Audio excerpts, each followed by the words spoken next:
वो शहरी मुस्तफा है, मदीना करीम है, सबको निभा रही है, मदीना करीम है। वो शहरी मुस्तफा है, मदीना करीम है, सबको निभा रही है, मदीना करीम है।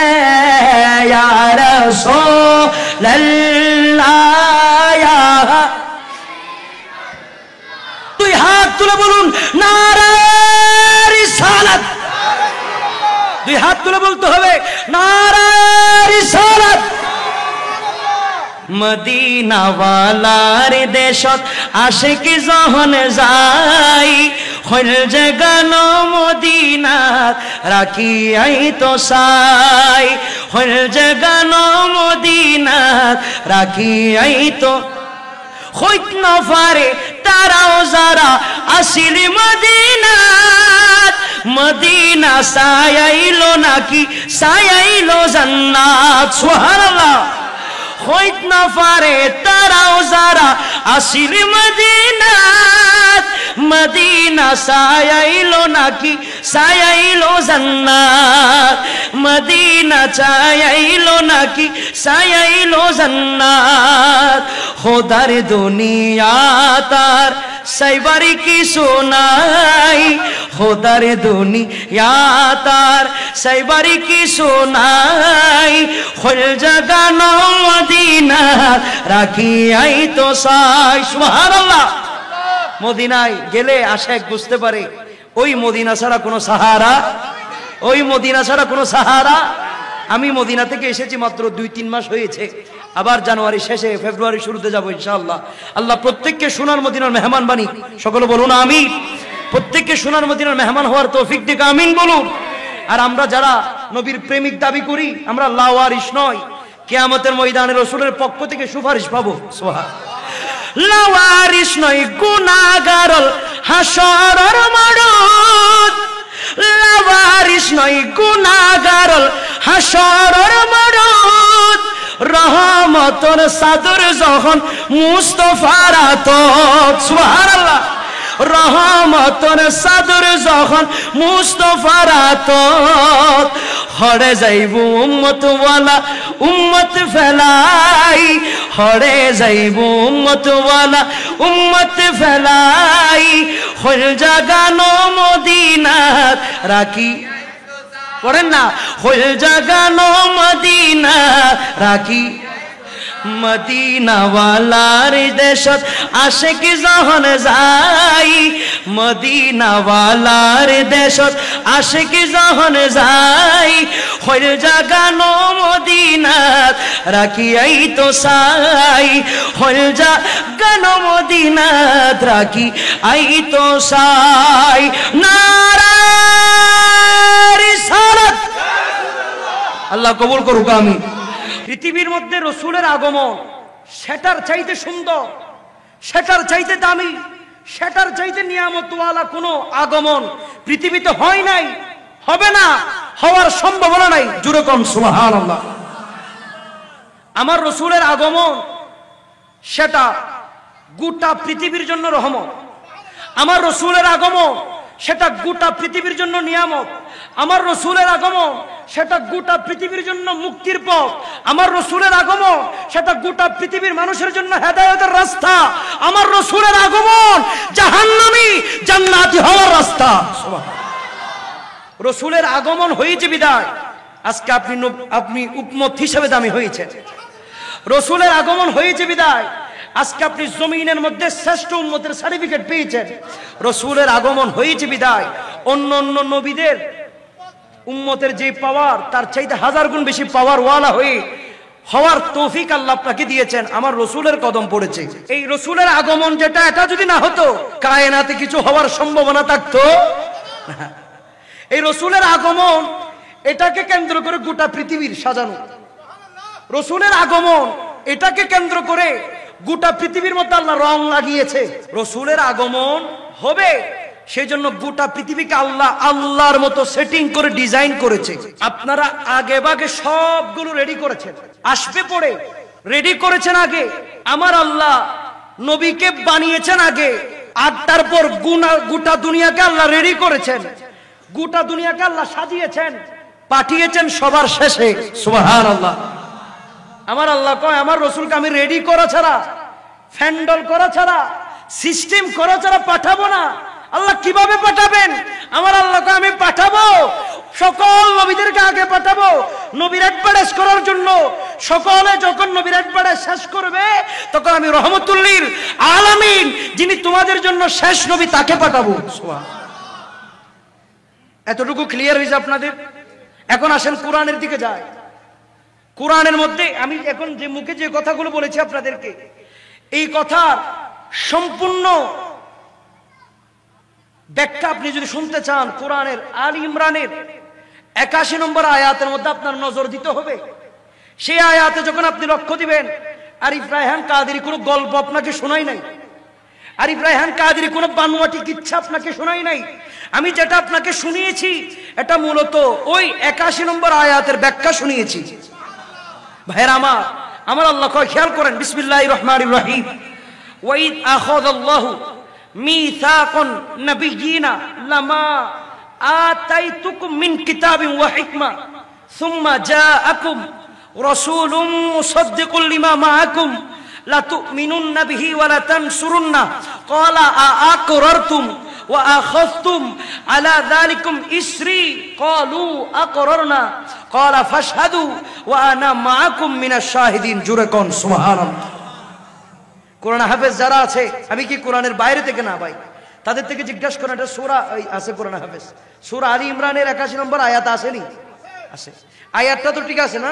আচ্ছা, আয়াত যদি ঠিক থাকে, এখন আয়াতের ব্যাখ্যার মধ্যে যান। আমার আল্লাহ বলে, আজকে তোমরা মিলাদুন নবীর মাহফিল করতেছো বোয়ালকালের জমিনে, রকিবউদ্দিন শাহর সংগঠনের ছেলেরা আজকের মিলাদুন নবীর মাহফিলের আয়োজন করেছে। আমার আল্লাহ কয়, তুই জমিনের মধ্যে মিলাদুন নবীর মাহফিল করতেছস বহু বছর পরে, সর্বপ্রথম মিলাদুন নবীর মাহফিল করছি আমি। জোরে কন্যা সুবহানাল্লাহ। বুঝার জন্য ঈমান লাগবে। বুঝার জন্য কি লাগবে? ঈমান যদি কলবে না থাকে আপনি বুঝবেন না ভাই, আপনার থেকে বুঝার ক্ষমতা নাই। কেননা আবু জাহেল নবীর কাছের মানুষ ছিল, আবু বকর নবীর কাছের মানুষ ছিল। একজন চিনার মাধ্যমে আবু বকর হয়েছে, আর একজন না চিনার মাধ্যমে আবু জাহেল হয়েছে। সেই জন্য মুসলমান হিসেবে জন্ম নেওয়া মানে আপনি মুক্তির পথ, তা কিন্তু নয়। সেইভাবে যদি হিসাব করেন, ইমাম হুসাইনের কাফেলার মধ্যে মুসলমান ছিল, এজিদের কাফেলার মধ্যে মুসলমান ছিল, সবাই ইমানদার ছিল না। ইমানদার হওয়ার জন্য নবী চিনতে হবে। আপনি ইমানদার যদি হতে চান, নবী চিনতে হবে। নবী যদি না চিনেন, তাহলে ইমানদার হওয়ার কোনো সম্ভাবনা নাই, এটা নিশ্চিত করে বলছি আমি আপনাকে। ভাইয়ের আমার, সেই জন্য সব মুসলমান নিশ্চিত জান্নাতে হেঁটে হেঁটে ঢুকে যাবে তা কিন্তু নয়। আল্লাহ আমাদেরকে পাঠিয়েছে ভিন্ন উদ্দেশ্যে। চাইলে মুসলমান হলে, মুসলমান পরিচয় দিলে জান্নাতে ঢুকে যেতে পারবে। সেরকম হলে তো 22,000 এজিদি যারা ইমাম হুসাইনের গর্দানের উপর ছুরি চালিয়েছে, তারাও তো কালিমা পড়েছিল, ঠিক না? আবু জাহেলও মুসলমান। বুঝতে হবে বিষয়, কালিমা পড়লে সেই জান্নাতে যেতে পারবে না। কালিমার সাথে নবী লাগবে। নবী নিয়ে কালিমা পড়তে পারলে সে কামিয়াব। নবী ছাড়া বারবার কোটিবার কালিমা পড়লো, সে সব হবে, কামিয়াব হতে পারবে না। সেই জন্য নবী লাগেন, নবীটাকে আগে কলবে লাগান, তারপর আমার আলোচনাগুলো শুনে আপনার ভালো লাগবে, আপনার মাথায় ঢুকবে, নাহলে আপনার থেকে মজা লাগবে না ভাই। কারণ যদি এরকম হন, না হুজুর আমার থেকে নারাই তাকবীর পর্যন্ত ঠিক আছে, নারাই রিসালাতে গেলে আমার ভালো লাগে না, তাহলে আমি আপনাকে বলবো, রিসালাত যদি না হতো, নারাই তাকবীর হতো না, ঠিক কিনা বলুন না? আচ্ছা, আপনাদেরকে আরো সহজ ভাবে বলি ভাই, আল্লাহ যা আছে কোনো সন্দেহ আছে? চিনছেন কেমনে আপনি আল্লাহ যা আছে? এটা জানেন কেমনে? কিভাবে? কে দিয়েছে আপনাকে সেই মেসেজ? আল্লাহ চাইলে আপনাকে বলতে পারতো, গো আমার বান্দা আমি একজন আছি, বলতে পারতো না? আল্লাহ থেকে ক্ষমতার অভাব, জবান নাই আল্লাহ? আল্লাহ কি বুভা? আল্লাহ কি কথা বলতে জানে না? জানে তো ভাই। আল্লাহ চাইলে বলতে পারতো, বান্দা আমি একজন আসি, আমার তোরা মানিস, আল্লাহ বলে নাই সেটা। আল্লাহ কি করেছে আপনি জানেন? আপনি অবাক হয়ে যাবেন। আমার আল্লাহ নিজের পরিচয় নিজে দেন নাই। আমার আল্লাহ বলে, কুল হাবিব, আমার পরিচয়টা আমি আপনার জবান দিয়ে দিতে চাই। জোরে কন্যা সুবহানাল্লাহ। তাহলে রিসালাত ছাড়া আপনি ওয়াহদানিয়ত কিভাবে পাবেন ভাই? রুবুবিয়ত তো আপনি পাবেন না, কারণ আল্লাহ নিজেই নিজের পরিচয় দিচ্ছেন নবীর মাধ্যমে। যেখানে আল্লাহ নবীকে বাদ দেয় নাই নিজের পরিচয়ে, যেখানে কালিমায়ে নবীকে বাদ দেয় নাই, যেটা না পড়লে আপনি মুসলমান হতে পারবেন না, যেখানে নামাজে নবীকে সালাম না দিলে নামাজ হবে না, দুনিয়ার মানুষকে সালাম দিলে নামাজ ছুটে যায়, আর নবীকে সালাম না দিলে নামাজ হয় না, যেখানে আমার আল্লাহ কোন জায়গায় নবীকে আলাদা করে নাই, আপনি যদি বলেন না এটা ফালতু স্লোগান দেওয়া যাবে না, মনে রাখবেন একটা জিনিস, আপনি যেই জবান দিয়ে রহমতুল লিল আলামিন নবীর স্লোগানকে ফালতু বলেছেন, হাসরের মাঠে দেখা যাবে কার জবান ফালতু, কে ফালতু। নবীর সুপারিশের আশা কেমনে করবেন ভাই? মুসলমান দাবি করেন, লজ্জা হায়া শরম কলবে থাকা দরকার। যে নবীর কারণে আজকে স্পিকার পেয়েছেন, সেই নবীকে স্পিকারে বসে ফালতু বলছেন, ঠিক কিনা কন্যা ভাই? ভাই আপনি আমাকে গালি দেন, ছেড়ে দিব আমি। আমার বাবাকে আপনি গালি দেন, চুমা দিয়ে দিব আমি আপনাকে। আপনি আমার মাকে গালি দেন, আমি আপনাকে কিচ্ছু বলবো না, আপনার ব্যক্তিগত বিষয় দিতেই পারেন আপনি। কিন্তু আমার দয়াল নবীকে আপনি যদি গালি দেন, খোদার কসম সেই গর্দান আমি কেটে ফেলবো, ঠিক কিনা বলুন? সেই ক্ষেত্রে কোনো ছাড় দেওয়া যাবে, কারণ মুসলমান তিন জায়গায় একমত। এক নম্বরের মধ্যে আল্লাহ সুবহানাল্লাহ, দ্বিতীয় নম্বরের মধ্যে নবী, তৃতীয় নম্বরের মধ্যে কোরআন। এই তিন জায়গার মধ্যে মুসলমানের যে হোক, যে ঘরানার হোক, সুন্নি হোক, অন্য হোক, সে হোক, যে হবে হোক, তিন জায়গায় আঘাত আসলে মুসলমান গড়ে বসে থাকবে, থাকার সম্ভাবনা নাই। কারণ তিন জায়গায় তো ইমানের অংশ, তিন জায়গায় তো ইমান, এই তিনটা ঠিক থাকতে হবে। সেই জন্য আমার ভাইয়েরা যারা না বুঝে রিসালাতকে ফালতু মনে করেন, আমি তাদেরকে গালি দিব না, আল্লাহ তাদেরকে হেদায়েত দান করুক, আমিন বলুন। তাদেরকে আমি বলবো, ভাই আপনি স্টাডি করেন। আপনি রিসালাত বাদ দিলে কোরআন শরীফের সব কুল শব্দগুলো বাদ দিয়ে দিতে হবে। কুল যতগুলো আছে সব বাদ দিয়ে দিতে হবে। কুলিন নামা, তারপর হচ্ছে কুলিন কুতুম, কুল হুয়াল্লাহ, কুল আউযু বি, কুল শব্দ সবগুলো কি করে দিতে হবে? বাদ দিয়ে দিতে হবে। কুল মানে রিসালাত, সুবহানাল্লাহ কোন? কুল মানে কি? রিসালাত আপনারা এখনো বুঝতেছেন না, বুঝেন ভালো করে। যেটা বলতে চেয়েছি, আল্লাহ চাইলে নিজের পরিচয় নিজে দিতে পারতো, কিন্তু আল্লাহ নিজে দেয় নাই। আল্লাহ বলতেছে, কুল হাবিব আপনার জবান দিয়ে আমার পরিচয়টা একটু দিয়ে দেন। সুবহানাল্লাহ। আল্লাহ নিজের পরিচয় নিজে না দিয়ে কার জবান দিয়ে দিচ্ছেন? নবীর জবান দিয়ে। তা আপনি সেই নবীকে বলার সময় একটু হুঁশিয়ার বলা দরকার। অনেক সময় ভুল ভ্রান্তি হতে পারে, সেই জন্য আপনি তওবা করেন, ফিরে আসেন ভাই। ইসলাম কঠিন নয়, ভুল হতে পারে মানুষের, কিন্তু এটার উপর যদি ইস্তেকামত না, আমি বড় হুজুর আমি যেটা বলছি সেটা যদি মনে করেন, রসুলের বিষয় নিয়ে যদি আপনি যদি আঙ্গুল তোলেন, আল্লাহ আপনার গোটা ক্যারেক্টারকে জাতির সামনে দেখাবে আপনি কি রকম মানুষ। এমনি তো প্রমাণ হচ্ছে প্রতিদিন, কে চাপাবাজ, কে সত্যবাদী, কে মিথ্যাবাদী, কে হকের উপর, এগুলো প্রতিদিন মানুষ বুঝতেছে। অতএব হেদায়েতের রাস্তা খোলা, তওবার মাধ্যমে ফিরে আসেন, আমরা স্বাগতম জানাবো। আল্লাহ প্রত্যেককে নবীর মুহাব্বতের তাজিম, এশকে মুস্তাফা পরিপূর্ণভাবে অন্তরে ধারণ করার তৌফিক দিক, আমিন বলুন। তাহলে আল্লাহ নিজের পরিচয় নিজে না দিয়ে কার দিয়ে দিয়েছেন? রসুলের মাধ্যমে। কালিমার দিকে খেয়াল করেন, কালিমার মধ্যে কয় অক্ষর? 24 অক্ষর। কয় অক্ষর ভাইজান? 24। রসুলের নামে 12 অক্ষর, আল্লাহ লা ইলাহা ইল্লাল্লাহর মধ্যে 12 অক্ষর। খেয়াল করলে দেখবেন এই 12 অক্ষরে কোনো নুকতা নাই, ওই 12 অক্ষরে কোনো নুকতা নাই। আপনারা যখন দেখবেন উলামায়ে কেরাম এখানে উপস্থিত আছে, হুজুর নুকতা নাই মানে কি হয়েছে? কি নাই, কি হয়েছে এখানে? নাই মানে আপনি উলামায়ে কেরামকে বসান, হুজুর নুকতা না থাকার পিছনে কারণ কি? আরবি ব্যাকরণের ভাষায়, আপনাকে তো আমি নাহু সরফ বুঝাইতে পারবো না এখানে। ব্যাকরণের ভাষায় নুকতা না থাকা মানে সেটা দুর্বল শব্দ নয়, নুকতাওয়ালা শব্দ মানি সেটা দুর্বল শব্দ। আল্লাহর নামের মধ্যে কোনো দুর্বল শব্দ আল্লাহ লাগাই নাই। মুহাম্মদুর রাসূলুল্লাহ সাল্লাল্লাহু তাআলা ইসলামের মধ্যে কোনো দুর্বল শব্দ আল্লাহ লাগাই নাই। আল্লাহ বুঝলাম আপনার নাম আপনি দামি, আপনার ক্ষমতা সব, আপনি রিজিকের মালিক, হায়াতের মালিক, ধনের মালিক, দৌলতের মালিক, নিঃশ্বাসের মালিক। আপনার নামের মধ্যে আপনি রুক্তা লাগান নাই, আপনার নামের মধ্যে সুন্দরভাবে 12 অক্ষর লাগাইছেন, সব ঠিক আছে। রসুলের নামের মধ্যে 5 অক্ষর লাগাই দিতেন, নুক্তা একটা লাগাই দিতেন, অসুবিধা কই? আপনার নামের মধ্যে রুক্তা লাগান নাই, রসুলের নামেও রুক্তা লাগান নাই। ওগো আল্লাহ, ঘটনা কি? আপনার নামের যেভাবে মর্যাদা রেখেছেন, রসুলের নামে সেরকম মর্যাদা রেখেছেন, ঘটনা তো বুঝলাম না। আমার আল্লাহ কয়, আমি জানি 1450 বছর পরে হলো রসুলের আগমনের পরে এমন কিছু লোক বাইর হবে, তারা আমার থেকে রসুলকে আলাদা করার চেষ্টা করবে, লা ইলাহা ইল্লাল্লাহকে কালিমা মনে করবে। সেই জন্য বহু বছর আগে আমি আল্লাহ আমার নবীকে সম্পূর্ণরূপে নিয়ে মোহাব্বত করে বসে আছি। আল্লাহ কিন্তু কালিমার মধ্যে চাইলে নবীর শান কমাতে পারতো। একটা সেকেন্ডের জন্য নবীর শানকে আল্লাহ ভাগ করে নাই, কমাই নাই। তারপর আসেন, আল্লাহ শব্দের মধ্যে কয়টা হরফ? কয়টা? মুহাম্মদ, মিম, হা, মিম, দাল, চারটা। এখানেও কোনো নুক্তা নাই, এখানেও কোনো নুক্তা নাই। জোরে কন্যা সুবহানাল্লাহ। এখানেও চারটা, ওখানেও চারটা। ওগো আল্লাহ, ওইখানে কালিমার মধ্যে ঠিক রাখছেন মুসলাম, আপনার নাম আল্লাহ, ওনার বন্ধুর নাম রাখলেন মুহাম্মদ, ঘটনা তো বুঝলাম না। এখানেও নুক্তা নাই, ওখানেও নুক্তা নাই, এখানেও দুর্বল শব্দ নাই, ওখানেও দুর্বল শব্দ নাই। ঘটনা কি? আমার আল্লাহ কয়, রসুলকে আমি তো অন্তরে অন্তরে রাখি, তুই কেন বাক করবি? সুবহানাল্লাহ। তারপর আসেন, সামনের দিকে যায়। দুনিয়ার মধ্যে আমরা দুইভাবে প্রতিদিন দিন কাটাই, দুই সিস্টেম আমরা জীবন চলাই। একটা সিস্টেম হচ্ছে দিন, আর একটা সিস্টেমের নাম হচ্ছে রাত।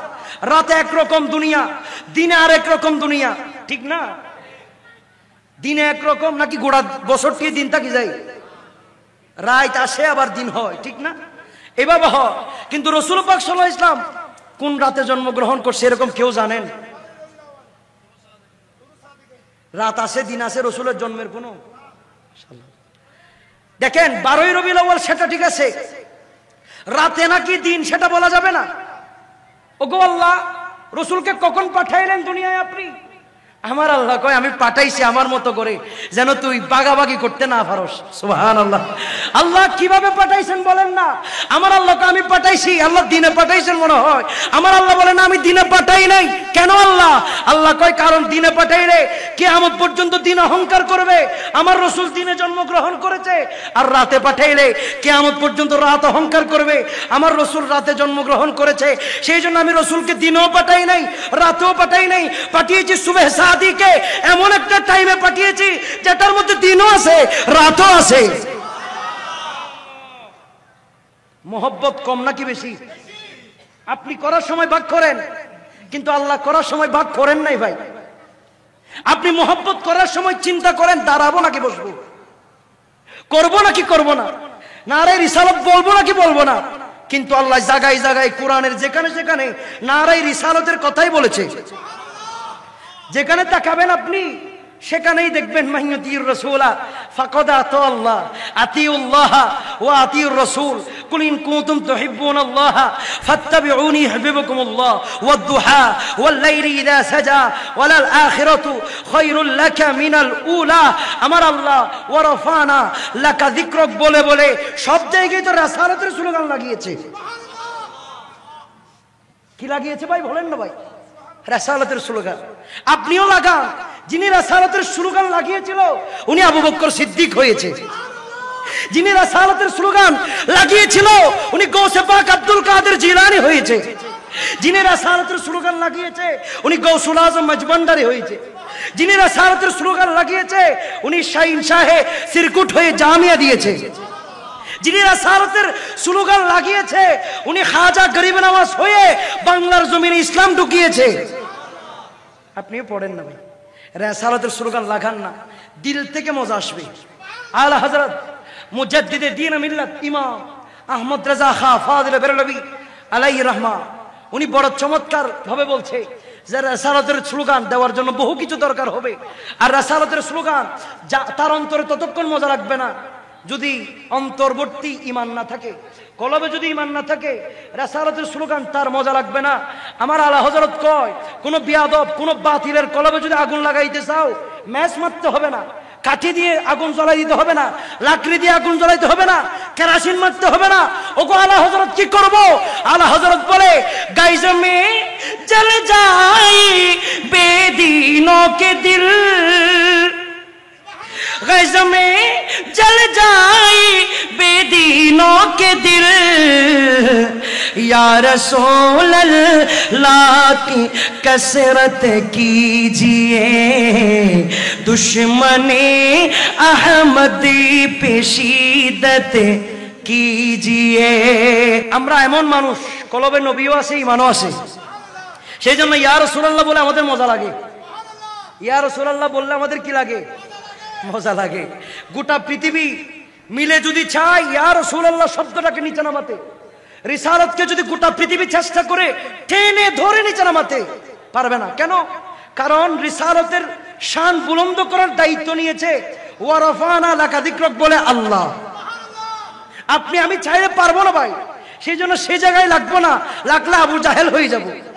সেই জায়গার মধ্যে দ্বন্দ্বের মধ্যে যাব না, গেলে আবু লাহাব হয়ে যাব, ফেরওয়ান হয়ে যাব, নমরুদ হয়ে যাব।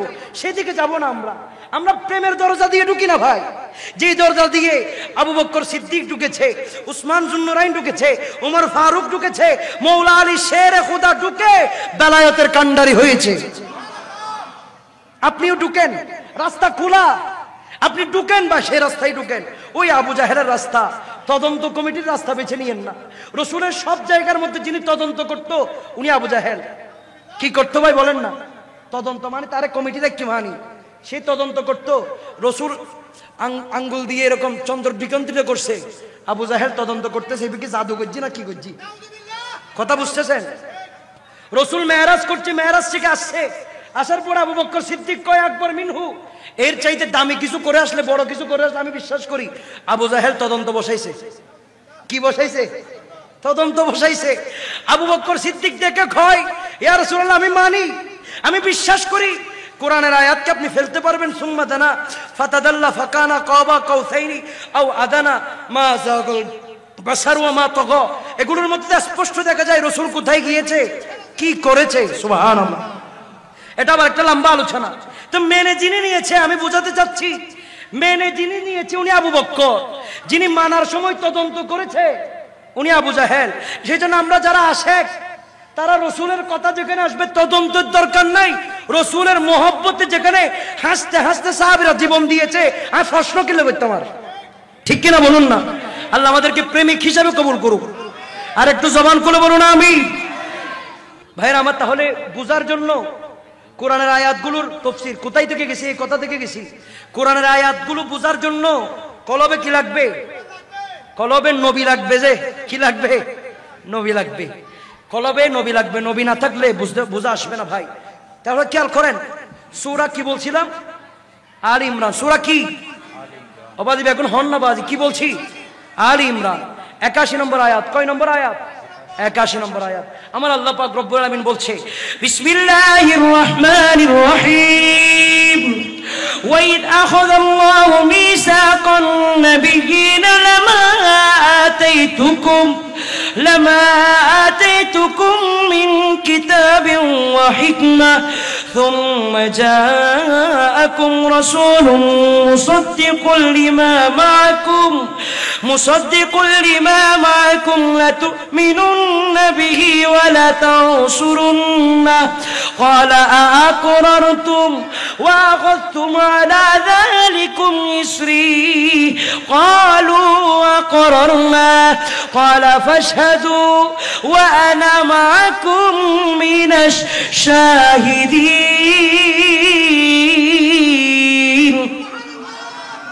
ভাইরা আমার, এই আয়াতের ব্যাখ্যার মধ্যে ঢুকেন। আমার আল্লাহ কয় তোরা আজকে রহমতুল্লিল আলামিন শফিউল মুজনিবিন কনফারেন্স করতেছস, তার বহু বছর আগে আমি আমার নবীর নিয়ে কনফারেন্স করছি, মিলাদুন নবীর। জোরে কন্যা সুবহানাল্লাহ। কোথায় করছে, কখন করছে, কিভাবে করছে, এই আয়াতের শানে নজরুল পড়বে। আবার বক্কর শানে নজরুল পড়লে হবে না। কোথায় থেকে পড়বেন? তাফসীর ইবনে কাসির, তাফসীরে জালালাইন, উর্দু তাফসীর পড়তে হবে।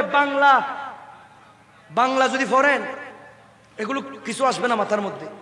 বাংলা তাফসীর এগুলোর মধ্যে সব বানোয়াটি, বানানো। হাদিসের ব্যাখ্যার আগামাথা ঠিক নাই, হাদিসের ব্যাখ্যার আগামাথা ঠিক নাই, কোরআনের ব্যাখ্যার আগামা মন গড়া ব্যাখ্যা দিছে যেখানে। সেই জন্য তফসির পড়বেন, মূল তফসির, পুরানো কিতাব বাইর করবেন না, বুঝলে আলেমদের থেকে বুঝে নেবেন। আমার আল্লাহ কয় আমি একটা সমাবেশ করছি, এখানে নয়, তখন দুনিয়া আমি বানাই নাই। কিচ্ছু বানানোর আগে রুহের জগতে সকল নবীদের রূহকে একত্রিত করে আমি আল্লাহ ছিলাম বক্তা, সকল নবীদেরকে বানাইছি শ্রোতা। জুড়ে কোন সুবহান। আজকে আমি কথা বলতেছি, আপনারা শুনতেছেন। সেদিন কথা বলেছিলেন আল্লাহ, শুনেছিলেন সব রসুল, নবী রসুল। আমার আল্লাহর বিষয় ছিল আমার দয়াল নবী কামলিওয়ালা নবীর আগমন। জোরে কন্যা সুবহানাল্লাহ। এই যে আগমনের কথা আপনারা বিষয় দিয়েছেন, এই আগমনের ওয়াজ আমি করার চাইতে আল্লাহ করলে এটা সুন্দর বিষয় হবে না?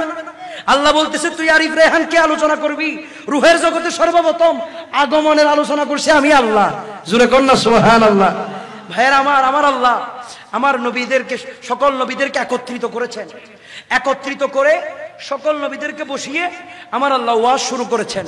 আমার আল্লাহ বলে সকল নবীদেরকে, ওগো মুসা নবী, ওগো ঈসা নবী, ওগো ইব্রাহিম নবী, তোমাদেরকে আমি নবুয়ত দিব, তোমাদেরকে আমি হিকমা দিব, কাউকে কাউকে আমি কিতাব দিব, কিন্তু তোমাদের ভিতরে, তোমাদের মধ্যে যখন আমার দয়াল নবী কামলিওয়ালা নবী, যার নাম আসমান আহমদ, জমিন হবে মুহাম্মদুর রাসূলুল্লাহ সাল্লাল্লাহু তাআলা আলাইহি ওয়াসাল্লাম, তোমাদের মধ্যে একজন নবী হচ্ছে যিনার নাম আসমান আহমদ, জমিন হবে মুহাম্মদ।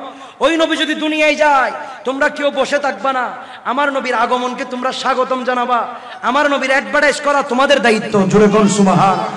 অঙ্গীকার নিয়েছেন সকল নবীদেরকে বসাইয়া, অঙ্গীকার নিয়েছেন। অঙ্গীকার নেওয়ার পরে আমার আল্লাহ পাক রব্বুল আলামিন সবার থেকে অঙ্গীকার নিয়েছে। নেওয়ার পরে আল্লাহ কি করেছে জানেন? এখানে আরেকটা বিষয় আমি ক্লিয়ার করি। আমি প্রায় মিলাদুন নবীর বিষয় দিলে এই আয়াতটা আমার কাছে আসে, কারণ এখানে বিষয় দেওয়া হয়েছে রসুলের আগমন, মিলাদুন নবী। এটা আমার থেকে, এটার সাথে সহজ ব্যাখ্যা কোরআন দ্বারা ব্যাখ্যা দিলে মানুষের অন্তর আর ফ্যাস গুস থাকে না। হাদিস দিয়ে যখন ব্যাখ্যা দিবেন আপনি, দয়ুফ জাল হইয়ে ওই সে ওই, আর কোরআনকে যদি কেউ বলে জাল হইছে, তার ব্যাকগ্রাউন্ড চেক করলে তার জন্ম এটাই বেজাল। ঠিক কিনা বলুন না? সেই জন্য আমি কোরআন দ্বারা কথা বলার চেষ্টা করি, যেন কেউ জাল বেজাল বলার কোনো সম্ভাবনা না রাখে। আমার আল্লাহ পাক রব্বুল আলামিন সকল নবীদেরকে বলতেছে আমার নবীর আগমনকে তোমরা কি করবা? স্বাগতম জানাবা। নবীর আগমন হলে, তাফসীর কারকরা তাফসীর করতেছে, নবীর আগমন হলে তোমরা যে সিংহাসনে আসো, সেই সিংহাসন ছেড়ে দিয়ে নবীজিকে বসাবা। জোরে কোন সুবহানাল্লাহ। দেখেন আগমন, ভাইয়ের আমার এদিকে একটু মনোযোগ। নবীর আগমন হলে তোমরা কি করবা? সম্মান জানাবা। নবীর আগমন যেটা, সেটার নাম মিলাদুন নবী।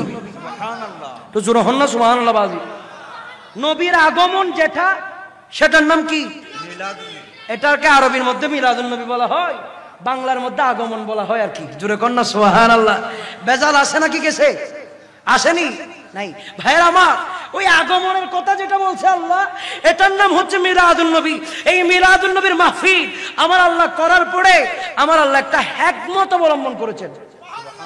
সুবহানাল্লাহ। খন্না বাজ একটু জোরে কন না সুবহানাল্লাহ। আওয়াজে বলুন সুবহানাল্লাহ। কষ্ট লাগে আপনাদের? আপনাদের বিরক্ত লাগে? আমার জীবনে মরণ সাজাবো মাদানী রঙে, আমার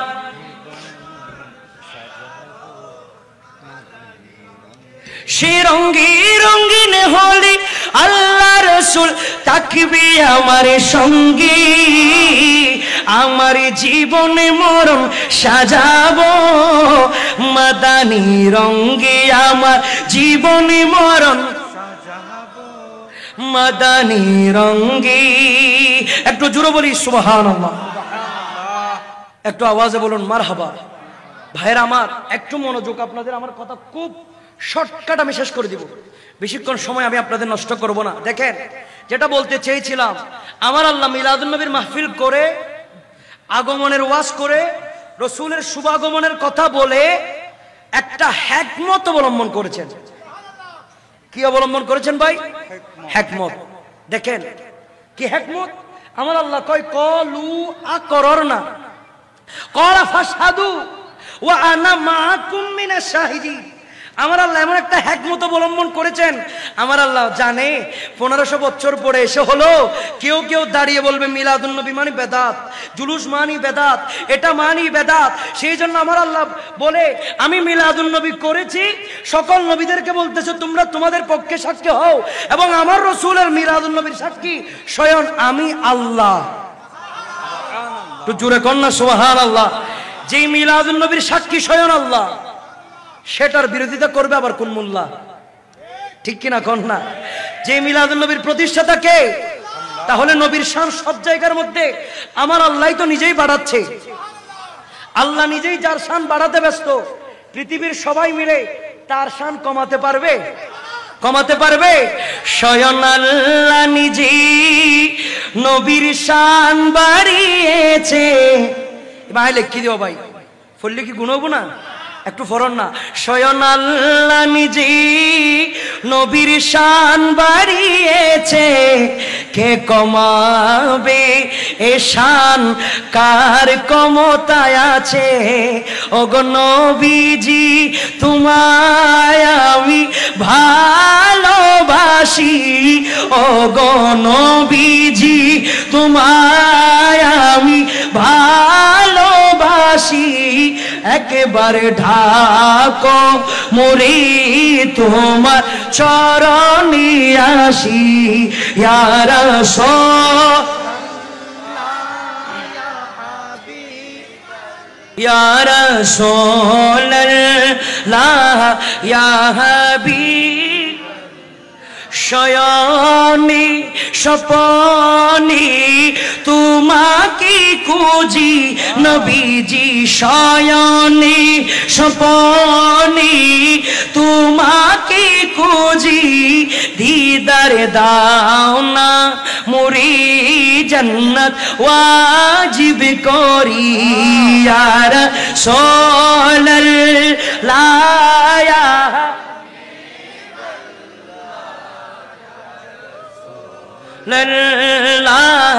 ইয়া হাবিবাল্লাহ ইয়া রাসূলুল্লাহ ইয়া হাবিবাল্লাহ। वो शहरी मुस्तफा है, मदीना करीम है, सबको निभा रही है, मदीना करीम है। वो शहरी मुस्तफा है, मदीना करीम है, सबको निभा रही है, मदीना करीम है, या रसूलल्लाह।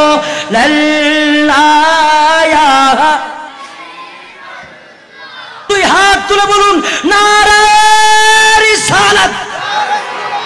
দুই হাত তুলে বলতে হবে নারে রিসালাত। আল্লাহ কবুল করুক, আমিন কোন। রসুলের শান বললে ভালো লাগে কি লাগে না?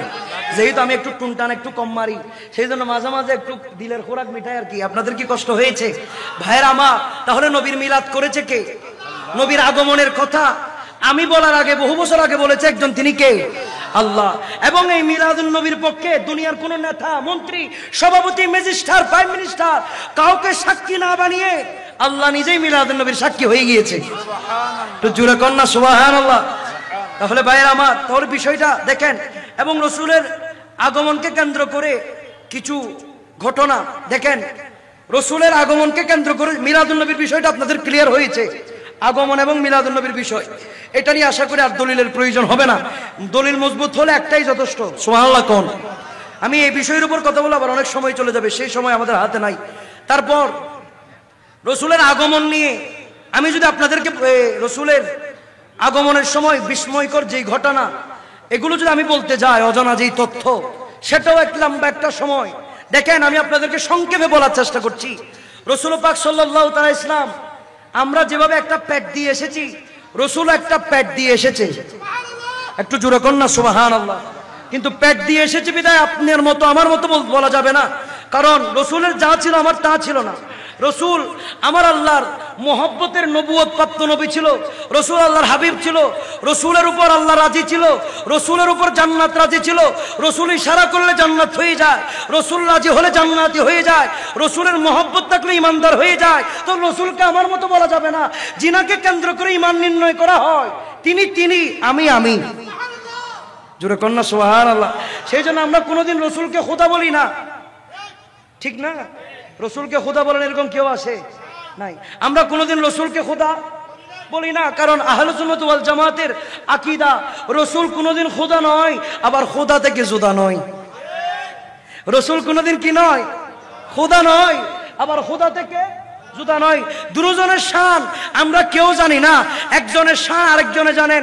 সেই জন্য তো কবি বলছে, খোদা কি আজমতি ক্যা হ্যায় মুহাম্মদ মুস্তফা জানি মকামি মুস্তফা ক্যা হ্যায় মুহাম্মদ কা খুদা জানে।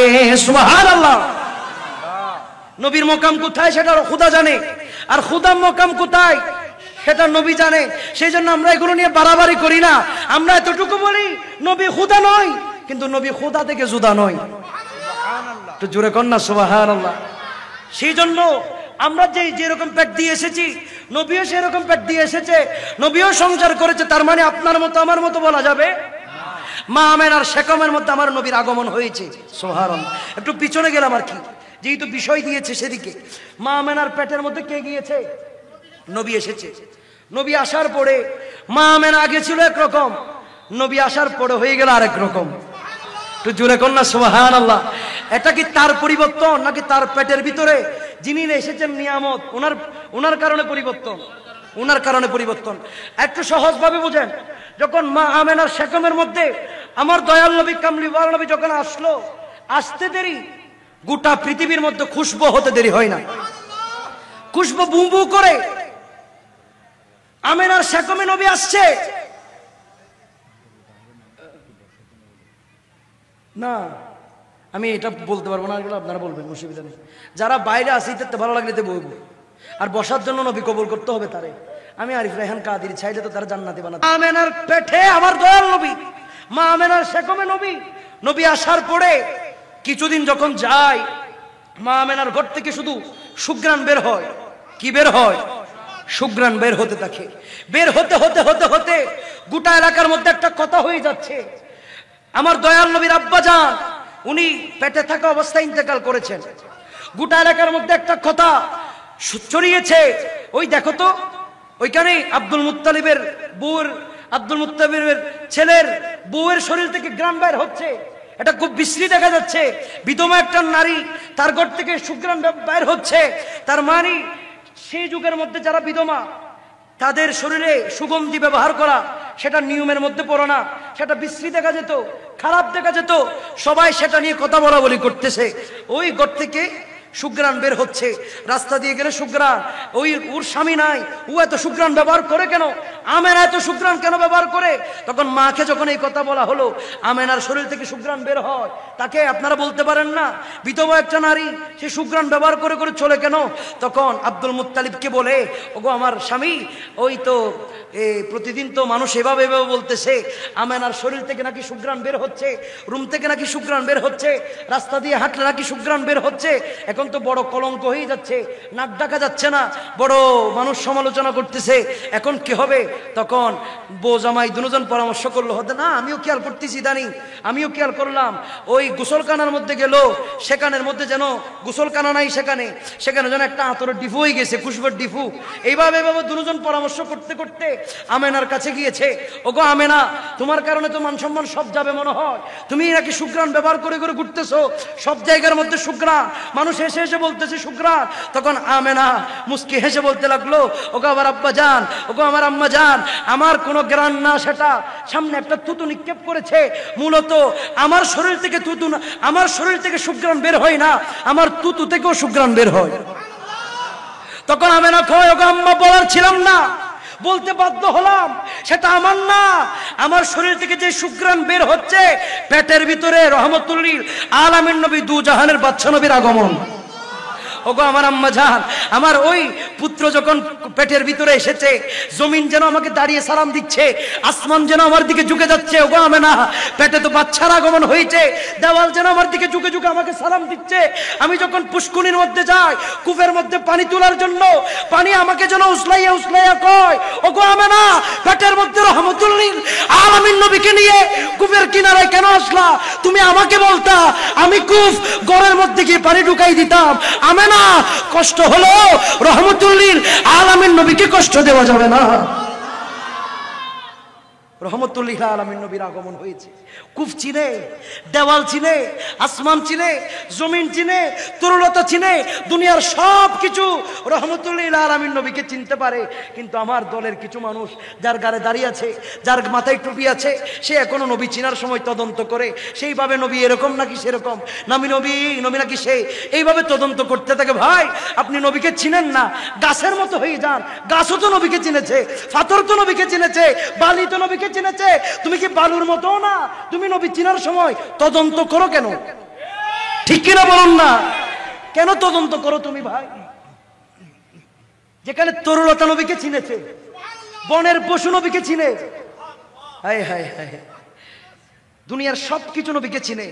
কিন্তু আমার কিছু ভাই, তাদের জন্য বড় আফসোস লাগে আমার। নবী যদি, নবীকে তারা চিনতেছে না ঠিক, নবী যদি তাদেরকে না চিনে কি হবে তাদের? নবীকে আপনি চিনেন না ঠিক আছে, কিন্তু হাসরের মাঠে যদি নবী আপনাকে না চিনে কি করবেন আপনি? কোনো ওয়ে আছে আপনার বাঁচার? আপনার বাবা আপনাকে বাঁচাবে? আপনার দাদার বড় সম্পত্তি আপনাকে বাঁচাবে? পারবে না ভাই। আপনার নেতা, সভাপতি, মন্ত্রী, ম্যাজিস্ট্রেট, কারো সভাপতিত্ব সেদিন চলবে না, কারো মন্ত্রিত্ব সেদিন হবে না। সেদিনের মন্ত্রী হবে লা ইলাহা ইল্লাল্লাহ, সেদিনের উকিল হবে মুহাম্মদুর রাসূলুল্লাহ। ভাইয়েরা আমার, সেদিন বড় মুসিবতে পড়ে যাব না হয়। মালিক ইয়াউমিদ্দিন, বিচার দিনের মালিক আল্লাহ। সেদিন কারো বাহাদুরি চলবে না। নবী যদি চোখ ফিরিয়ে নেয়, তাহলে সব কিছুর চোখ আপনার দিক থেকে ফিরে যাবে। আর নবী যদি কোটি কোটি উম্মতের দিকে তাকিয়ে, কোটি কোটি উম্মতের ভিতর থেকে যদি তাকিয়ে, বলেই তো এই বোয়ালখালীর মানুষ এটা যেটা নবী নবী করে চোখের পানি ছাড়ছিল, যদি কোটি উম্মতের ভিতরে যদি আপনাকে চিনে ফেলে নবী, জান্নাত আপনাকে খুঁজে বের করে জান্নাতে ঢুকাবে। কারণ নবীর চিনাটাই বড়, সেখানে সার্টিফিকেট হবে আমার নবী যার দিকে তাকাবে সেই জান্নাতি, নবী যাকে ইশারা দিবে সেই জান্নাতি, নবী যাকে মায়ার নজরে তাকাবে সেই জান্নাতি। ভাইয়েরা আমার, আপনি নবীকে না চিনেন কোনো সমস্যা নাই, কিন্তু একবার ভাববেন, নবী যদি আপনাকে না চিনে, নবী যদি আপনাকে পর করে দেয়, নবী যদি আপনাকে বেওয়ারিশ বানিয়ে দেয়, সেদিন কি হবে আপনার? সেদিন তো কোনো বাঁচার কোনো সুযোগ নাই। মা সন্তানকে চিনবে না, বাবা সন্তানকে চিনবে না, স্ত্রী স্বামীকে চিনবে না, স্বামী স্ত্রীকে চিনবে না, বন্ধু বন্ধুকে চিনবে না, আপনজন আপনজনকে ঢুকা দিবে। সেদিন বুকে টেনে নেওয়ার কোনো মানুষ আপনি পাবেন না। খবরে রাখতে দেরি, সবাই আপনার সাথে রং তামাশা করেছে দুনিয়ায়, এত ভালোবাসা, এত ঢং, এত রং, এত মোহব্বত। বলেন, স্ত্রী আমার সাথে কবরে যাইও, যাবে? বন্ধু পায়ে হাত রেখে বলে যায়, ওই নবীকে দিল থেকে কোনোদিন বাদ দিবেন না। আপনার বন্ধু বান্ধব, আত্মীয় স্বজন, ফ্যাক্টরি, টাকা পয়সা, ধন দৌলত সব কিছু মিলে আপনাকে কবরের দিকে ধাবিত করে দিবে, কবরে রেখে চলে আসবে। আরে মৃত্যুর পর যখন তোমায় রাখবে কবরে, আত্মীয় স্বজনে যত সব যাবে সরে, ঠিক কিনা? কবরে কেউ যাবে? যাওয়ার ক্ষমতা আল্লাহ কাউকে দেয় নাই, কেউ যেতে পারবে না। আপনি একা থাকবেন কবরে, আপনি বড় অন্ধকার কবর, পোকা মাকড়ের কবর, আযাবের কবর, প্রশ্নের কবর, ওই ঘরের ভিতরে একা থাকবেন। কিভাবে থাকবেন? কি হবে? সাথে যদি কোরআন যদি না থাকে, সাথে যদি নামাজের সার্টিফিকেট যদি না থাকে, সাথে যদি রহমতুল্লিল আলামিন নবীর সার্টিফিকেট যদি না থাকে, কি হবে আপনার? সেই জন্য ভাই পায়ে হাত রেখে বলবো, যেই নবী কবর আপনাকে সাহারা দিবে, যেই নবী হাসর আপনাকে কোটি উম্মতের থেকে টেনে এনে জান্নাতে ঢুকাবে, সেই নবীর জন্য আমরা মরতে চাই কি চাই না? হাসতে হাসতে জীবন দিতে চাই কি চাই না? আরে ভাই, মুসলমানের ইতিহাস বাসর রাতে স্ত্রীকে রেখে যুদ্ধের মধ্যে গিয়ে শহীদ হয়ে যাওয়া, সেটা মুসলমানের ইতিহাস। সেই জন্য মুসলমানকে মৃত্যুর ভয় দেখিয়ে লাভ নাই। মুসলমান কোনোদিন নারী লোভী হতে পারে না। মুসলমান তো শাহাদাতের লোভ করে। কথা বলুন ঠিক কিনা? जिहादी मुहब्बत की आवाज गूंजी, कहा हंज़लानी कि दुल्हन से अपनी इजाजत अगर दो तो जामे शहादत, इजाजत अगर दो तो जामे शहादत लबों पे लगाने को जी चाहता है। वो शहरे मुहब्बत जहाँ मुस्तफा है, वही घर बनाने को जी चाहता है, वही घर बनाने को जी चाहता है। वो सोने से कंकर, वो चांदी से माटी नजर में बसाने को जी चाहता है। अल्लाहुम्मा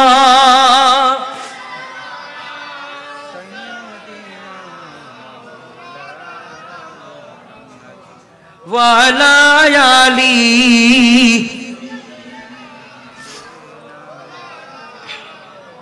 ভাই, মুসলমান হইয়া এত অন্ধ আপনি হবেন না। আপনার অন্তরের কামনা থাকতে হবে শাহাদাত। আপনি দুনিয়ার বিল্ডিং এর কামনা কেমনে করেন এত? আপনাকে আসলে কি আল্লাহ সেগুলোর জন্য পাঠিয়েছে?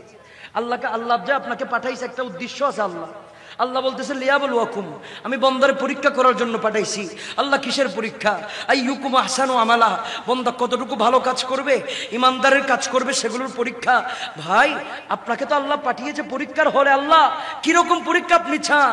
আমার আল্লাহ বলে ওমা খলাকুতুল জিন্না ওয়াল ইনসা ইল্লা লিয়াবুদুন, আমি তো ইবাদতের জন্য পাঠিয়েছি, ইমানদারের পরীক্ষা নেওয়ার জন্য পাঠিয়েছি। আলহামদুলিল্লাহি রাব্বিল আলামিন। আমরা এখন দুনিয়ার সব পরীক্ষা দিতে রাজি আছি। আল্লাহ যে পরীক্ষা দিতে পাঠাইছে, আল্লাহর ইবাদত করা, আল্লাহর জন্য সিজদা দেওয়া, নবীর মুহাব্বতে দরুদ পড়া, এই পরীক্ষা অনবৈতন হয়ে মিকে দেয়। ঠিক কিনা বলুন না? কোনো টেনশন আমাদের মাঝে নাই। কি জন্য পাঠিয়েছে, কি করতেছি, কি দরকার ছিল আমাদের, আমরা কেউ জানি না। আমরা আসি মাশাআল্লাহ, যার একটা আছে সেই দুইটা নেওয়ার জন্য পাগল হয়ে গেছি।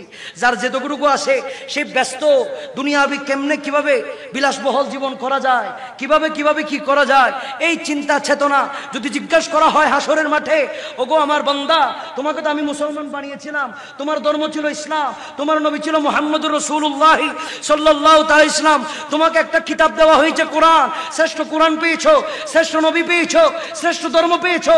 কি করেছো ধর্মের জন্য? কয়টা মানুষকে ইসলামের দাওয়াত দিয়েছো? কয়জন মানুষের ঈমানকে তাজা করেছো? কয়জন মানুষকে ইসলামের পথে এনেছো? আমরা সবাই আন্ডা ফারা ছাড়া হাসরের মাঠে আর কিছু করতে পারবো না। কারণ আমরা কেউ মন্দিরে গিয়ে ইসলামের দাওয়াতও কাউকে দিই নাই। অথচ উল্টা এটা করছি, যে মুসলমান আছে তারে উল্টা ফুলটা ফিতনার ভিতরে ঢুকাইয়া তার ঈমানটা নষ্ট করে দিছি। ঠিক কিনা বলুন না? আসলে জবাব দিতে পারবো আমরা? রেডি আছে জবাব? ভাই ভাববো, একটু চিন্তা করবো আমরা আজকে, একটু চিন্তা করা দরকার। কি হবে আমাদের মাঠটা, কেমন হবে হাসরের মাঠ, কিরকম হতে পারে পরিস্থিতি, কে হবে বাঁচানোর জন্য আমাদের, কি থাকবে আমাদের জন্য সেদিন? এই বিল্ডিং, এই দুনিয়ার রাজপ্রসাদ আসলে কি আমাদেরকে বাঁচাবে? পারবে না ভাই, পারবে না। আপনি ভুলে গিয়েছেন আপনার চাইতে দামি দামি কোটিপতি রাজত্বওয়ালা মানুষ যারা গোটা পৃথিবীকে কন্ট্রোল করেছে, তাদেরকে জমিন কে ফেলেছে? আপনার চাইতে দামি দামি র্যাঙ্কিং এর অফিসার যাদের আওয়াজে গোটা দুনিয়া থর থর করে কাঁপতো, তাদের অস্তিত্ব পাওয়া যায় না আজকে। আপনি তো সাধারণ একজন মানুষ, কি হবে আপনার? মিশে যাবেন আপনি। আপনার শেষ আয়োজনটা কেমন হবে আমি বলবো আপনাকে। আমি বলি আপনার শেষ আয়োজন কিরকম হবে। এই যে 40 বছরের একটা জার্নি করে 41 বছর আপনি এসেছেন, আপনার শেষ জার্নিটা হবে খুব শর্ট। 5টায় যদি আপনি মারা যান, 6টায় মুয়াজ্জিন সাহেব মাইকে এলান করবে, 7টা 8টার দিকে গোসল হবে, 9টা 10টা কোরআন তেলাওয়াত হবে, আপনাকে নিয়ে কেউ কাঁদবে কেউ হাসবে। 1টার পরে 1:30টায় আপনার জানাজার নামাজে মানুষ অংশগ্রহণ করবে, আপনার জানাজা হবে, আপনাকে খাটিয়া করে ওই কবরের দিকে নিয়ে যাওয়া হবে। নিয়ে যাওয়ার পরে কবরের মধ্যে শায়িত করা হবে। কেউ আপনজনরা যাদেরকে আপনি মহব্বত করতেন তারা গেরে গেরে ফুরে ফুরে আপনাকে কবরের মধ্যে দাফন করবে। করার পরে 2টা বাজতে বাজতে 2:30টা বাজতে বাজতে আপনার জার্নি শেষ। আপনি মাটির মধ্যে একা পড়ে থাকবেন। সবাই যে যার মতো ব্যবসা বাণিজ্য দুনিয়াদারি সবগুলো নিয়ে ব্যস্ত হয়ে যাবে। এই তো আপনার 40 বছরের জার্নি শেষ হয়েছে।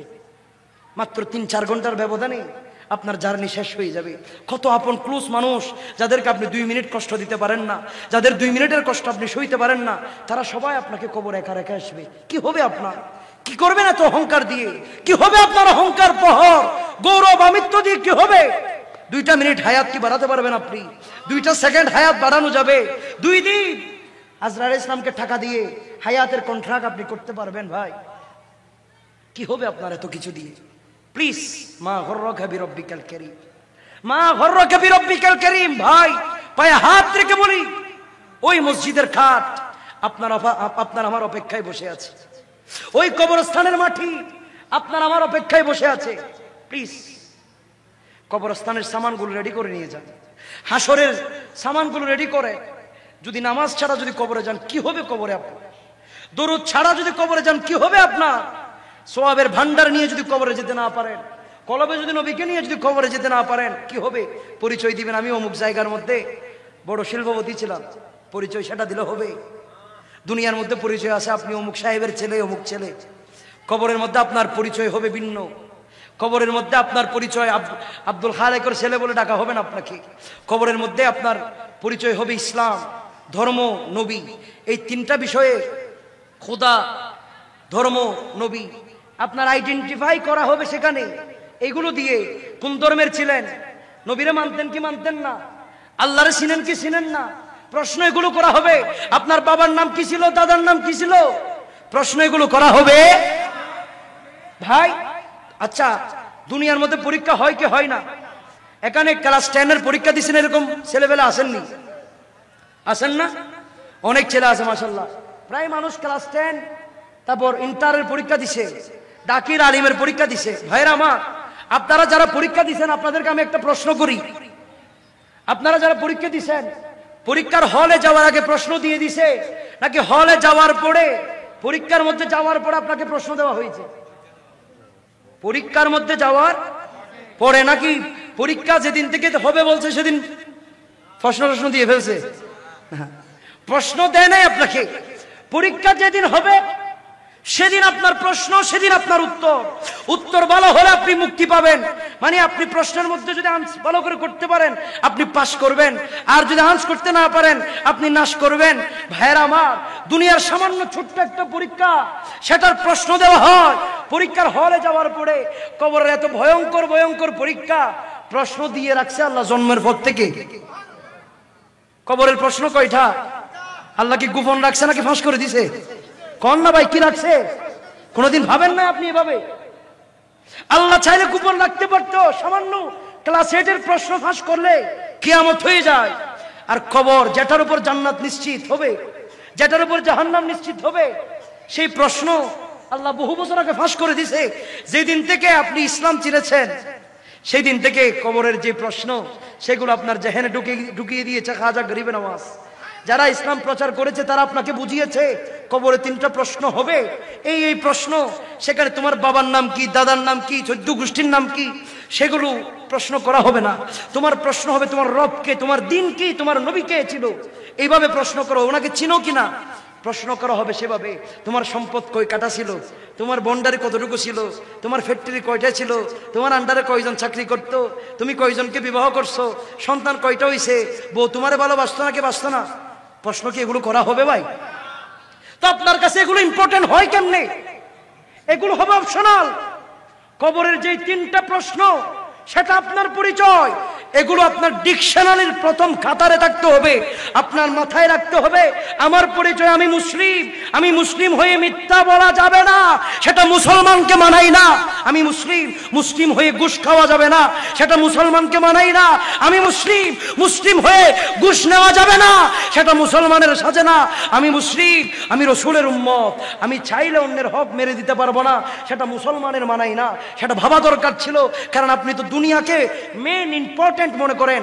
আপনি যে কবরের যেটা আপনার পরিচয়, সেটা আপনি কোনোদিন ভাবেনও নাই, চিন্তাও করেন নাই। মনে রাখবেন, কবরের 3টা প্রশ্ন জানে না এরকম কোনো মানুষ নাই, কিন্তু ভাবার বড় মানুষের অভাব। জানার নাম ঈমান নয়, মানার নাম ঈমান। জোরে কন্যা সুবহানাল্লাহ। সেই জন্য আপনি জানেন, আপনি পার পেতে পারবেন না। বহু মানুষ জানতো যে মদতি, সে ওজানে কবরে প্রশ্ন কয়টা? যে হিরোইন খায়, সে ওজানে কবরে প্রশ্ন কয়টা? 3টা। যে প্রতিদিন জেনা করে, সে ওজানে কবরে প্রশ্ন কয়টা? 3টা। কিন্তু সে প্রতিদিন করতে আসে। তো সবাই তো জানে, মানে কয়জন? যেদিন আপনি মানতে পারবেন, সেদিন আপনি কবরের জবাবের জন্য সম্পূর্ণ প্রস্তুত। জানলে আপনি উত্তর দিতে পারবেন না। যদি অন্তর থেকে আল্লাহর যদি মানেন, অন্তর থেকে যদি ধর্মকে যদি রেসপেক্ট করেন, অন্তর থেকে যদি রাসূলুল্লাহর মহব্বত কলবে দাফন করতে পারেন, সেখানে আপনি হাসতে হাসতে জবাব দিবেন, ওইটাই তো আমার নবী, যেটাকে দাঁড়িয়ে দাঁড়িয়ে বোয়ালখালীতে সালাম জানিয়েছিলাম। সুবহানাল্লাহ। চিনবো না কেন? ওইটাই তো ধর্ম, যে ধর্মের জন্য যুদ্ধ করেছিলাম। ওইটাই তো আল্লাহ, যে আল্লাহকে ডাকতে ডাকতে তাহাজ্জুদ পড়ার জন্য রাতের ঘুমকে বেয়ারাম করে, রাতের ঘুমকে হারাম করে তাহাজ্জুদে দাঁড়িয়ে ওই আল্লাহকে তো প্রতিদিন সিজদা দিতাম। সেদিন আপনি পরিচয় দিতে পারবেন, আপনি বুকে হাত দিয়ে বলতে পারবেন কোন দিন সে আল্লাহর জন্য 2 রাকাত মোহব্বত নিয়ে যাই নামাজ বিছিয়ে রাতের 3টায় তাহাজ্জুদের নামাজ পড়েছেন, কোন দিন সেই নবীকে মোহব্বতের সাথে নবীর মোহব্বতে রাত কাটিয়েছেন। এইরকম দিন আমাদের বহু অভাব, এইরকম রাত আমাদের বহু অভাব। ভাই, আপনি যাদের জন্য রাত দিনকে একত্রিত করে টাকা পয়সা কামান, বউ বেটি সন্তান সন্ততি, সবাই আপনার সাথে মুনাফিকি করবে, সবাই আপনাকে ধোঁকা দিবে ভাই, সবাই আপনাকে ছেড়ে দিবে, সবাই আপনাকে একা কবরের ভিতরে রেখে দিয়ে আপনি যে সম্পদ কামানোর জন্য আল্লাহকে বলে গিয়েছেন, তারা সেই সম্পদ ভাগাভাগি করে একজন আরেকজনকে মারবে। কথা বলুন ঠিক কিনা? দুনিয়ার সম্পদ ভাগাভাগি করতে করতে তারা ব্যস্ত হয়ে যাবে। আপনার কবরের আযাবের ভাগ কেউ নিবে না। ভাই, আপনি এত কষ্ট কেন করেন? বন্ধু, ও বন্ধু, কেন এত তুমি কষ্ট করো? আমার বন্ধু বলে, হুজুর কষ্ট করি, আমার বউ কি খাবে, আমার সন্তান কি খাবে, আমার আপনজনরা কি খাবে, তাদের জন্য তো কষ্ট করতে হয়, না হলে তো আমার সংসার চলে না।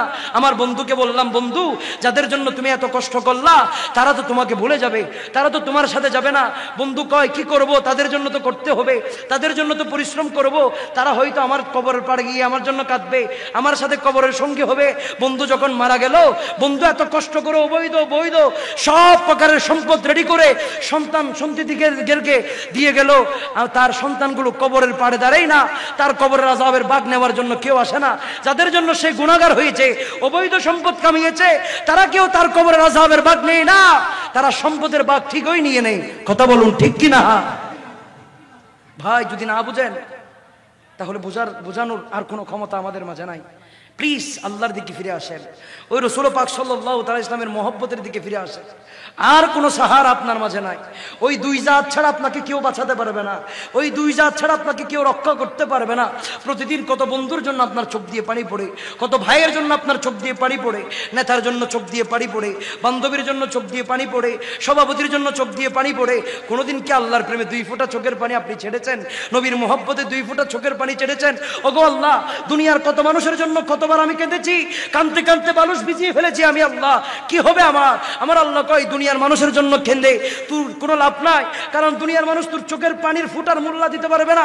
সেই মূল্য সেই দিবে না, কারণ সেই তোর চোখের পানির ফুটার সাথে প্রতারণা করবে, চোখের পানির ফুটার সাথে সেই দুশ্মনী করবে, সেই চোখের পানির ফুটার দিকে তাকিয়ে তাকিয়ে তোকে মিথ্যা বলবে।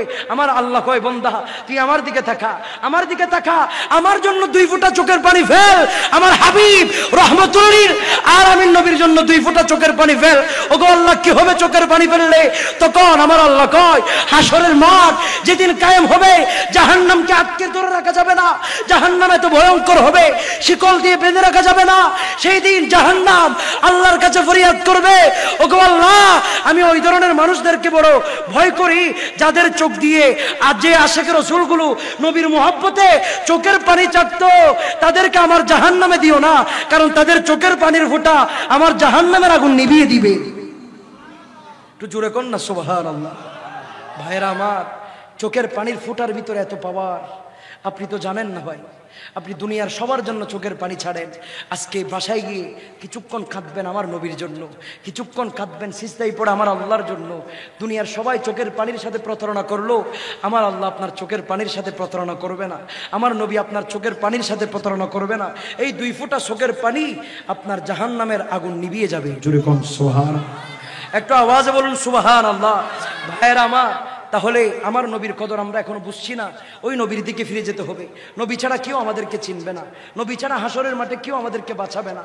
ওই শাফাআতের উসমা থাকবে, আমার শাফাআত ও উসমা থাকবে আমার রাসূলের হাতে। আশা আইয়াবা আশাকা রব্বুকা মাকামাম মাহমুদা, ওই মাকামে মাহমুদের বিশাল আসনে থাকবে আমার নবী। সেদিন আর কেউ বসতে পারবে না।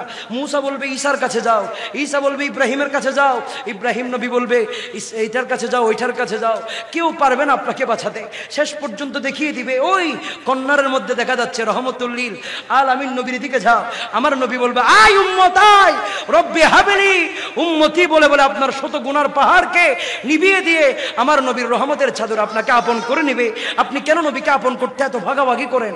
নবীকে আপন করতে আপনার এত কেন হিসাব মিলাতে হয়? নবীকে আপন করতে কেন আপনার এত ডিজাইন করতে হয়? ভাই, নবীকে আপন করে নেন। হাসরের মাঠে কোটি উম্মতের মধ্যে আপনাকে আমার নবী আপন করে নিবে। আল্লাহু আকবার।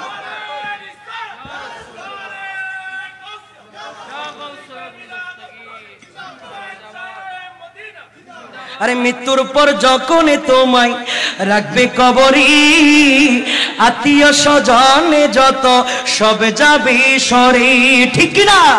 আরে দয়াল নবী তো শিরিফ আনবি তোমার কবরে, মায়ার নবী তো শিরিফ আনবি তোমার কবরে। ইয়া রাসূলুল্লাহ বলি নবী কি ডাকন, ভালো যত বাসতে হয় নবীকে বাসন, ভালো যত বাসতে হয় নবীকে বাসন। নবী কাউসার ওয়ালা, নবী শাফাত হলো, নবী কাউসার ওয়ালা, নবী শাফাত। প্রাণের চেয়ে প্রিয় তাই নবীকে জানন, ভালো যত বাসতে হয় বলুন না, ভালো যত বাসতে হয়। আরে সাকারাতের বিছানাতে কি যে যন্ত্রণা, সাতসাগরের পানি দিল তৃষ্ণা মিটে না, ঠিক কিনা বলুন না? সেই সাকারাতের বিছানায় পড়লে বুঝতে পারবেন, তার আগে বুঝবেন না। ওই সাকারাতের বিছানা বড় কষ্টের একটা বিছানা ভাই। কলবে যদি নবী থাকে, সেদিন সাকারাতের বিছানায় হাউজে কাউসারের পানি আমার নবী পান করাবে। হা সাকারাতের বিছানাতে কি যে যন্ত্রণা, সাতসাগরের পানি দিল তৃষ্ণা মিটে না। আরে কাউসারের পানি দিবেন শাহে মদিনা, জুরে কন্যা সুবহানাল্লাহ। কারণ আমার আল্লাহ নিজেই বলছেন ইন্না আতাইনা কাল কাউসার, হে নবী আমি কাউসারের মালিক, আমি স্বেচ্ছায় সগিয়ানে আপনাকে কাউসারের মালিক বানিয়েছি। অতএব আমার নবী যাকে ইচ্ছা তাকে কাউসারের পানি পান করাবে। জুরে কন্যা সুবহানাল্লাহ। আরে কাউসারের মালিক যিনি তাহা কি জানন, ভালো যত বাসতে হয়, ভালো যত নবী তরানে वाला, हाँ नबी तराने वाला, नबी बचाने। अरे प्राणेर চেয়েও প্রিয় তাই নবী কি জানুন, ভালো যত বাসতে হয়, হ্যাঁ হ্যাঁ ভালো যত। তাহলে খেয়াল করেন, আমার নবীর পেটে, আমার মা আমেনার পেটে আমার দয়াল নবী। জোরে কন্যা সুবহানাল্লাহ। মনে আসেনি কথা? মনে আসেনি? নবী পেটে আসতে দেরি, গোটা দুনিয়ার মধ্যে খুশবু হইতে দেরি হয় না। নবী পেটে আসতে দেরি, গোটা পৃথিবীর মধ্যে খুশবু হতে দেরি হয় না। আমেনা কয়, ওগো আব্বা আম্মা জান, শুধু আমার শরীরে খুশবু নয়, আমার তুতুতেও খুশবু। আমার নবী পেটের মধ্যে আসতে দেরি, চারজন জান্নাতি নারী এসে আমাকে বলে, ওগো আমেনা, তোর পেটের মধ্যে দু জাহানের বাদশা নবীর আগমন হয়েছে। ওগো আমেনা, তোর পেটের মধ্যে দু জাহানের বাদশা নবীর আগমন হয়েছে। নবীগণ এসে বলে, তোর পেটে দু জাহানের বাদশা নবীর আগমন হয়েছে। একের পরে এক আসমান, জমিন, দেওয়াল সবাই আমাকে সালাম জানাচ্ছে, বলে আমেনা, তোর পেটের মধ্যে দু জাহানের বাদশা নবীর আগমন হয়েছে। আমি যখন হাঁটতে যাই, গাছগুলো যখন যেন আমার দিকে ঝুঁকে যাচ্ছে, ঝুঁকে ঝুঁকে আমাকে সালাম দেয়, আমেনা, তোর পেটের মধ্যে দু জাহানের বাদশা নবীর আগমন হয়েছে। বুকের কূপের পানি আমার দিকে উজলাইয়া উজলাইয়া উঠে যায়, বলে আমেনা, তুই কেন কষ্ট করলি? আমাকে বলতি আমি তোর ঘরের দুয়ারে চলে যেতাম। জোরে কন্যা সুবহানাল্লাহ। আর তখন আমার আমেনা ওই আব্বা আম্মারে কয়, ওগো আমার আব্বা জান, সেটা আমার পাওয়ার নয়, আমার পেটের মধ্যে যিনি আসছে রহমতুল্লিল আলামিন নবী, ওনার পাওয়ার। জোরে কন্যা সুবহানাল্লাহ। ভাইরা আমার কামলিওয়ালা নবী, দুই জাহানের বাদশা নবী, কামলিওয়ালা নবীর আগমন দুনিয়ার মধ্যে হয়েছে। দুনিয়ার মধ্যে যখন হলো, পৃথিবী ছিল অপবিত্র। পৃথিবী কি ছিল? দুনিয়ার মধ্যে যখন হলো, গোটা পৃথিবী ছিল জাহেলিয়তের যুগ। আগমন যখন নবীর হলো, গোটা পৃথিবী ছিল নাপাক। আমার আল্লাহ আমার নবীর কদম ফেলতে দেরি, গোটা পৃথিবীকে পবিত্র বানিয়ে মসজিদ বানাতে দেরি করে না। আরে আদারি ভুবনে উদয় হলো পূর্ণিমার চাঁদ, পূর্ণিমার চাঁদ, বলো পূর্ণিমার চাঁদ, হাহাদারি ভুবনে উদয় হলো পূর্ণিমার চাঁদ, বলুন পূর্ণিমার চাঁদ, তিনি সকল নবীদের সেরা নবী, সকল নবীদের সেরা নবী, নবী মুহাম্মদ, নবী মুহাম্মদ, বলুন আদারি ভুবনে উদয় হলো পূর্ণিমার চাঁদ, পূর্ণিমার চাঁদ। আওয়াজ বলুন না সুবহানাল্লাহ। তাহলে দুই জাহানের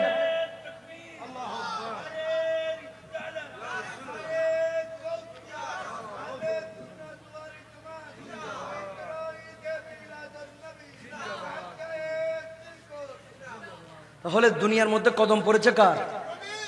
দয়াল নবীর কদম পড়েছে। গোটা পৃথিবী ছিল অপবিত্র, নবীর কদম পড়ার কারণে আল্লাহ গোটা পৃথিবীকে মসজিদ বানিয়ে দিয়েছে। একটু জোরে কন্যা সুবহানাল্লাহ। আমার দয়াল নবীর আগমন হলো, পৃথিবী অন্ধকার আলোকিত হলো, নাপাক পৃথিবী পবিত্র হলো, অপবিত্র পৃথিবী মসজিদ হয়ে গেল। সুবহানাল্লাহ। রাসূল পাক সাল্লাল্লাহু তাআলা ইসলাম এসে সব কিছু তো কায়েম করলো, তার ভিতরে একটা জিনিস না বললে নয়। আমার মা বোনরা যারা আমার কথাগুলো শ্রবণ করছেন বা পর্দার অন্তরাল থেকে শুনছেন, আমি তাদেরকে বলবো, বোন, আপনি নবীর কথার বাইরে এক চুল যেতে পারবেন না, কারণ আপনার যে জীবন সেটা আমার রসুলের দেওয়া। জোরে কন্যা সুবহানাল্লাহ। সেটা আমার রসুলের দেওয়া। আমার মা বোনদেরকে বলবো, বোন, আপনার কোনো সম্মান তো ছিল না, আপনার কোনো সম্মান ছিল না। আপনাকে আজকে স্বামী সম্মান করে, সন্তান ডাক দিলে চুপ হয়ে যায়। মা, আপনি জানেন না আপনার সম্মান কিরকম ছিল জানেন? এই পানির বোতল যেভাবে বেচা কিনা হয়, আপনি নারীর সম্মান সেভাবে বেচা কিনা হতো। ফুলের মালা যেভাবে বেচা কিনা হয়, নারীদের সম্মান সেভাবে বেচা কিনা হতো। 4 কাপ যেভাবে বেচা কিনা হয়, নারীর সম্মান সেভাবে বেচা কিনা হতো। আমার নবী বলে, না না, তাদের পেট দিয়ে আমাদের জন্ম, তারা মা জাত, তারা নারী জাত, তাদেরকে সম্মান করতে হবে। আপনি তো জানেন না গো আমার মা, আপনি ছিলেন মানুষের কাছে অভিশপ্ত। সেই যুগের মধ্যে নারী হলে মানুষ ক্যাসা জীবিত অবস্থায় কবরের মধ্যে ফুতে ফেলতো, দাফন করে ফেলতো। নারী দেখলে অভিশাপ মনে করত। সেই জমানার মধ্যে আমার রসুল এসে, ওগো আমার মা, কাউকে মা বানিয়েছে, কাউকে শাশি বানিয়েছে, কাউকে দাদি বানিয়েছে, কাউকে খালা বানিয়েছে, কাউকে ফুফি বানিয়েছে, কাউকে এরকম দাদি নারী খালা বানাতে বানাতে বানাতে বানাতে আপনাকে মা বানিয়ে মায়ের পায়ের নিচে জান্নাত বলে আপনাকে জান্নাতের মালিক বানিয়ে দিয়েছে। এটা আমার নবী বানিয়েছে। ভাই ওগো আমার বোন, আপনি যদি আমার কথা শুনেন, প্লিজ আপনি আমার নবীর আদর্শ থেকে পাওয়ার জন্য একটা সেকেন্ডের জন্য দূরে যেতে পারবেন না। কারণ আজকে আপনার যেই সম্মান সেটা আমার নবীর দেওয়া, জোরে কন্যা সুবহানাল্লাহ।